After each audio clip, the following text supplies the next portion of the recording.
Most people can't think big. This is how the majority of my friends who went to college thought. I hope I can get a decent job when I graduate.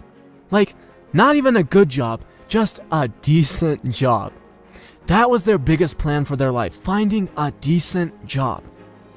I also had very few other friends who said, I'm going to start a business and become a millionaire by my mid-20s. And they're actually on track to accomplishing that. Now here's the thing, the biggest problem is that most people can't even think big.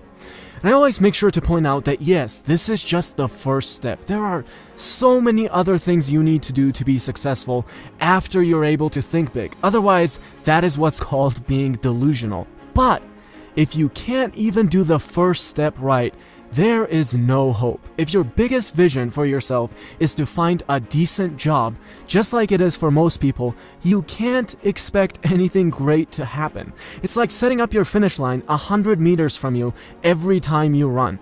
No, you're not going to be a great marathon runner if 100 meters is what you're aiming at. And yes, there are 20 other steps ahead of you. You're going to have to work hard. You're going to have to work smart. But nothing's going to help you when your finish line is constantly set at 100 meters.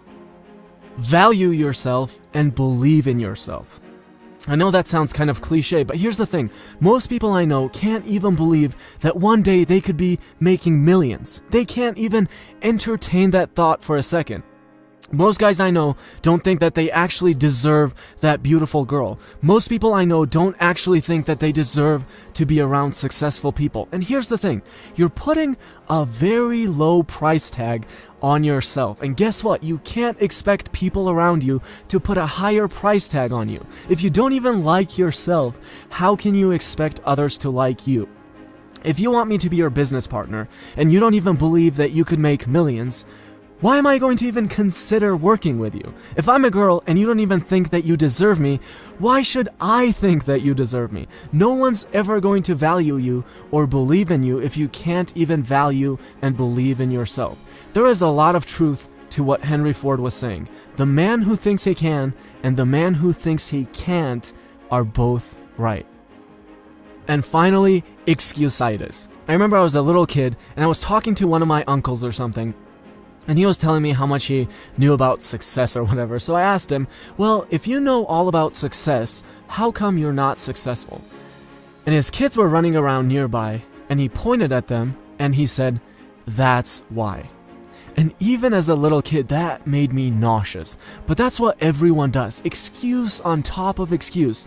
Don't be that person. You'll be the only one feeling sorry for yourself, even if people around you are encouraging your victim mindset. So start thinking big and realize that that's just the first step. Start researching the 20 other steps. Start believing in yourself and realize that if you can't even do that yourself, you can't expect others to believe in you. And finally, don't make excuses. If you don't make it to where you want to be, it is because of the decisions that you have made. Don't be the guy pointing at his kids as an excuse.